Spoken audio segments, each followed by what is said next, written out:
Hello friends, welcome to Telugu audio story. మీరు కనుక ఛానల్ని ఫస్ట్ టైం చూస్తున్నట్లయితే ఛానల్ సబ్స్క్రైబ్ చేయండి, లైక్ చేయండి. అలాగే ఈ కథపై మీ విలువైన అభిప్రాయాన్ని కమెంట్ రూపంలో తెలియచేయండి. ఇక కథలోకి వెళ్దామా? మన్నించు ఓ ప్రేమ పార్ట్ 31 చూసే ముందు పార్ట్ 30 చూడండి. లింక్ డిస్క్రిప్షన్లో ఇవ్వడం జరిగింది.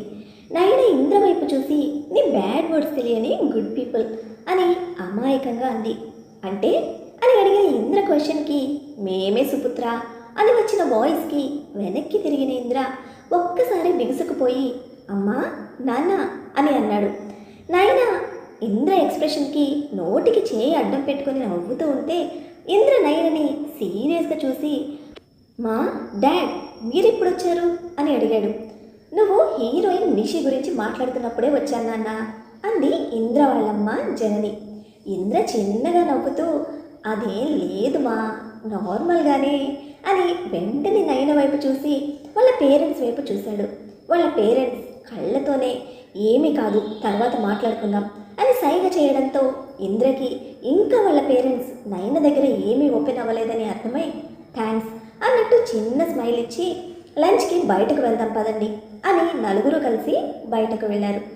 ఆ తర్వాత అక్కడి నుంచి నయనని హాస్పిటల్కి తీసుకువెళ్ళి తనని ప్రియకి అప్పచెప్పి తన పేరెంట్స్ని తీసుకుని క్యాంటీన్కి వెళ్ళాడు. అక్కడ వాళ్ళ నాన్నగారు ఈ అమ్మాయి నీకెలా తెలుసు అని అనడంతో ఇంద్ర ఆ అమ్మాయిని ఎప్పుడు మొదటిసారి చూశాడు, ఆ తర్వాత యాక్సిడెంట్ ఎలా అయింది, ఇక్కడికి ఎలా తీసుకువచ్చాడో మొత్తం క్లియర్గా ఎక్స్ప్లెయిన్ చేశాడు. మీకు ఇష్టమైతే తనని నేను పెళ్లి చేసుకోవాలనుకుంటున్నాను. తన బ్యాక్గ్రౌండ్ చెక్ చేద్దామని తన గురించి ఎంక్వైరీ చేసినా తన గురించి నాకు ఎటువంటి ఆధారాలు దొరకలేదు అని అనడంతో జనని షాక్తో ఇంద్ర వైపు చూస్తూ ఉంటే ఇంద్ర తండ్రి నరేంద్ర ఆ అమ్మాయి గురించి ఇప్పుడే కాదు ఇంకెప్పుడు అలా ఆలోచించుకు, ఎందుకంటే తనకి పెళ్ళై ఒక పాప కూడా ఉంది అని చెప్పాడు. ఆ మాట వినడంతోనే ఇంద్ర చేతిలోని ఫోర్క్ జారిపోతే షాక్గా ఏంటి డాడీ తను మీకు తెలుసా అని అడిగాడు. నరేంద్ర బాధగా తన కళ్ళజోడు తీసి ఈరోజు మీ అమ్మ నాన్న మీ అక్క నీ మేనకోడలు బ్రతికే ఉన్నామంటే అది వాళ్ళ నాన్న వల్లేరా, వాళ్ళ అమ్మ నాన్న ప్రాణం పణంగా పెట్టి మా నలుగురికి ప్రాణం పోశారు అని అనగానే ఇంద్ర షాక్గా వాట్ అసలు ఏమైంది డాడ్ అని అడిగాడు. నరేంద్ర ఓ రోజు మీ ఫంక్షన్ ఉందని బయటకు వెళ్ళి వస్తూ ఉంటే మన కార్ బ్రేక్ ఫెయిల్ అయింది. ఆ టైంలో కార్ కంట్రోల్ అవ్వక ఓ కొండ చివరిగా వెళ్ళిపోతుంది. నేను డోర్ ఓపెన్ చేసి మీ అక్కని పాపని దూకేయమన్నాను, కానీ ఆ టైంలో పాప రోడ్డు మీద పడితే దెబ్బలేమైనా తగిలితే సేఫ్ కాదని భయపడుతున్న టైంలో అది అబ్జర్వ్ చేసిన నయన తండ్రి వెంటనే వచ్చి మన కార్ పడిపోకుండా ఆయన కార్ అడ్డం పెట్టి కార్ స్లో చేసి పక్కకు తీయమన్నారు. ఆయన చెప్పినట్టే కార్ని స్లో చేసి పక్కకు తీసి వెళ్తూ ఉంటే ఆయన మన కార్ని ఫ్రంట్ నుంచి కంట్రోల్ చేస్తూ ఆయన కార్ని రివర్స్లో తీసుకువెళ్తున్నారు. కరెక్ట్గా ఒక చెట్టు దగ్గరికి వచ్చేసరికి స్లో చేసి ఆయన పక్కకు తీసుకుంటూ నన్ను ఆ చెట్టుకు గుద్ది ఆపేయమనడంతో అప్పటికే మన కార్ కూడా బాగా స్లో అయిపోయిందని ఆయన చెప్పినట్టే చేశాను. కానీ అప్పటిదాకా బాగానే ఉన్న ఆయన ఒక్కసారిగా ఆగి పక్కకు ఒరిగిపోవడం, దాంతో స్టీరింగ్ వెళ్ళాల్సిన డైరెక్షన్లో కాకుండా వేరే డైరెక్షన్లో తిరగడం, వెంటనే ఆ పక్క నుంచి స్పీడ్గా వస్తున్న ట్రక్ వాళ్ళని గుద్దేయడం అన్ని క్షణాల్లో జరిగిపోయాయి. అప్పటికి చెట్టుకు తగిలిన మన కార్ ఆగిపోవడంతో ఎవరికి ఏమీ ఇబ్బంది కలగలేదు. కానీ యాక్సిడెంట్లో వాళ్ళిద్దరూ కొన ఊపిరితో బయటపడితే నేను వెంటనే అంబులెన్స్కి కాల్ చేశాను. ఈలోపే వాళ్ళ ప్రాణం పోయింది. కానీ చనిపోయే ముందు వాళ్ళ ఫోన్లో వాళ్ళ అమ్మాయి ఫోటో, వాళ్ళ మేనల్లుడి ఫోటో చూపించారు. అతనే హీరో వేద్. అతని ఫోటో చూపించిన వెంటనే ఇమీడియట్గా వాళ్ళని అదే ఫోన్ నుంచి కాంటాక్ట్ అయ్యాను. ఈలోపు అంబులెన్స్ రావడం, వాళ్ళని దగ్గరలో ఉన్న హాస్పిటల్కి తీసుకువెళ్ళడం చకచకా జరిగిపోయాయి. మేము వాళ్ళ వనికి హాస్పిటల్కి వెళ్ళాము. వేద్ ఫోన్లో మిస్డ్ కాల్ ఉండడంతో వేద్ తిరిగి ఫోన్ చేశారు. నేను జరిగిన విషయం అంతా చెప్పి మేము వచ్చిన హాస్పిటల్ పేరు చెప్పాను. కానీ వాళ్ళందరూ అప్పటికే ఎవరికో బాగాలేదని అదే హాస్పిటల్లో ఉన్నారు. అప్పుడే తెలిసింది హీరో వేద్ తనని పెళ్లి చేసుకున్నాడని. పెళ్లి మండపం మీదే తనకు ఒంట్లో బాగోకపోతే హాస్పిటల్లో జాయిన్ చేశారు అని.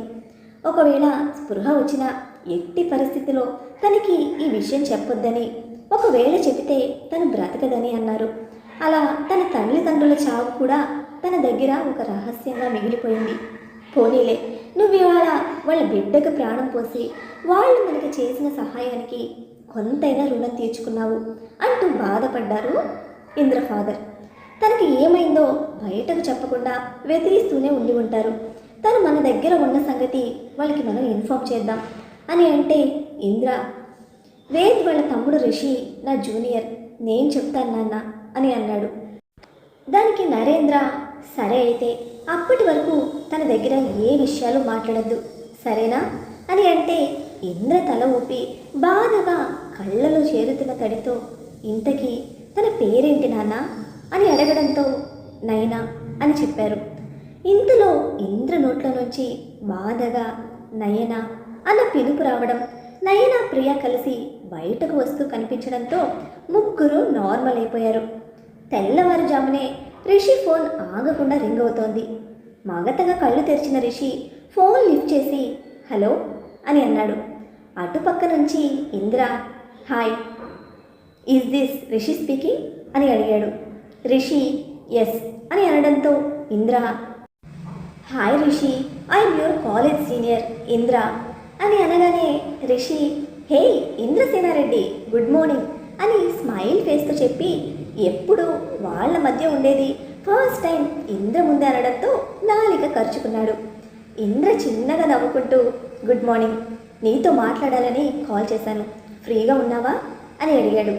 రిషి, చెప్పండి సార్, ఫ్రీగానే ఉన్నాను అని అంటే, రిషి, మీ సిస్టర్ ఇన్లా, అదే మీ బ్రదర్ వైఫ్ ఇక్కడ లండన్లో ట్రీట్మెంట్ తీసుకుంటూ ఉన్నారు, నా అండర్టేకింగ్లోనే ఉన్నారు అని అన్నాడు.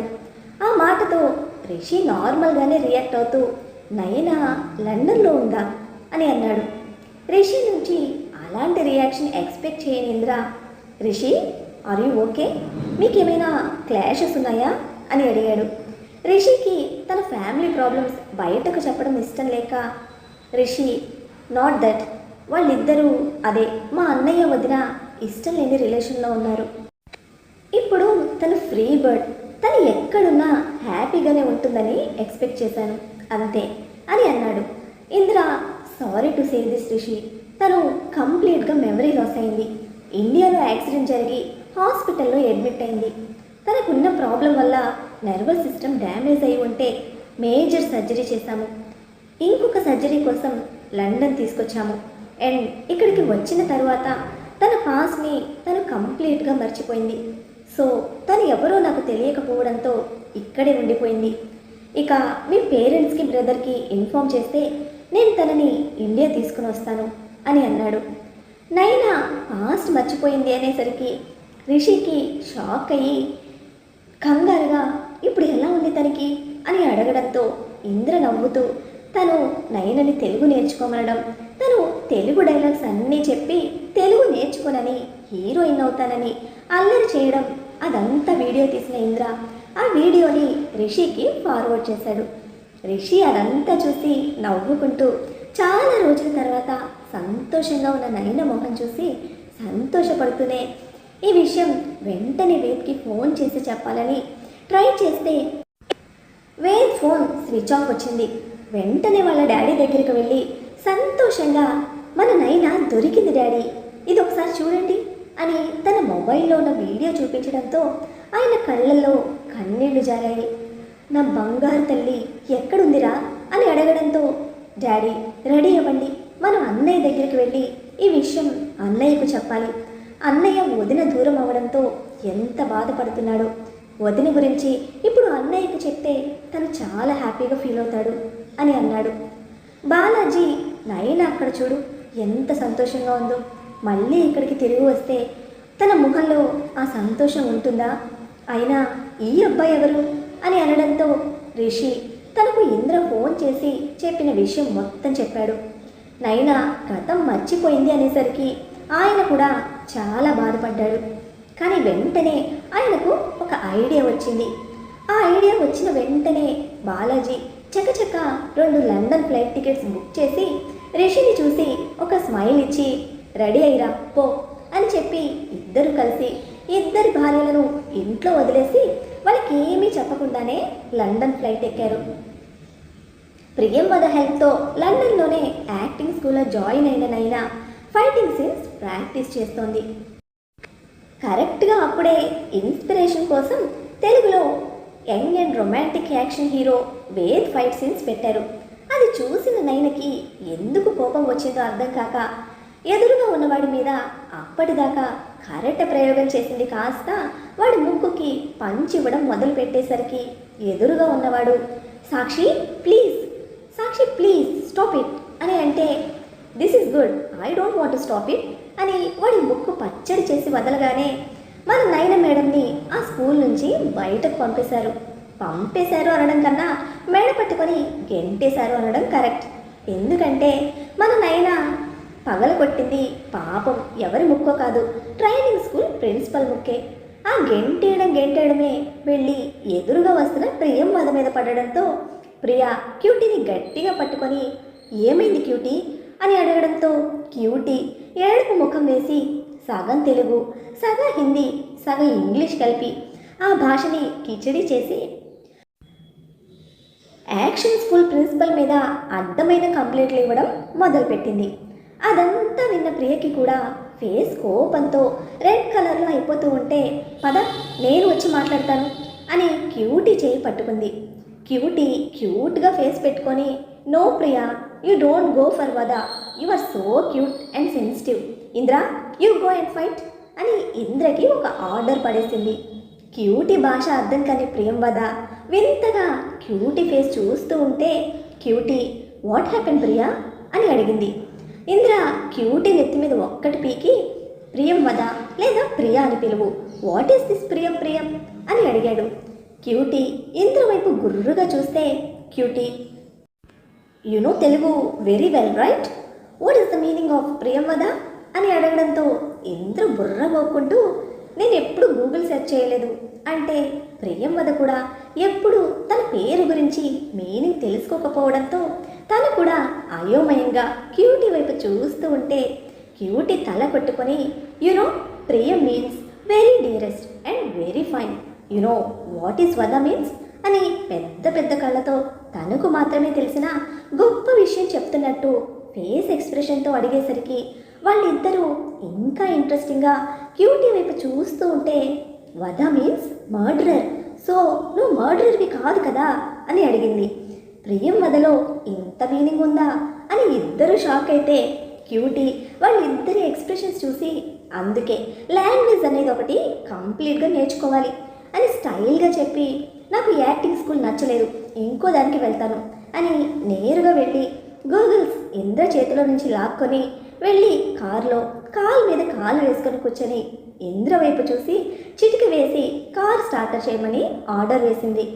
ఇంద్ర క్యూటీ ఆర్డర్కి చేతులు కట్టుకొని తల అటు ఇటు ఊపి ఓకే మేడం అని అంటూ ప్రియా వైపు చూసి వెళ్ళి కార్ స్టార్ట్ చేస్తే ప్రియా ఇంద్ర ఎక్స్ప్రెషన్కి నోటికి చేయి అడ్డు పెట్టుకొని నవ్వుతూ వెళ్ళి ఇంద్ర పక్కన సీట్లో కూర్చుంది.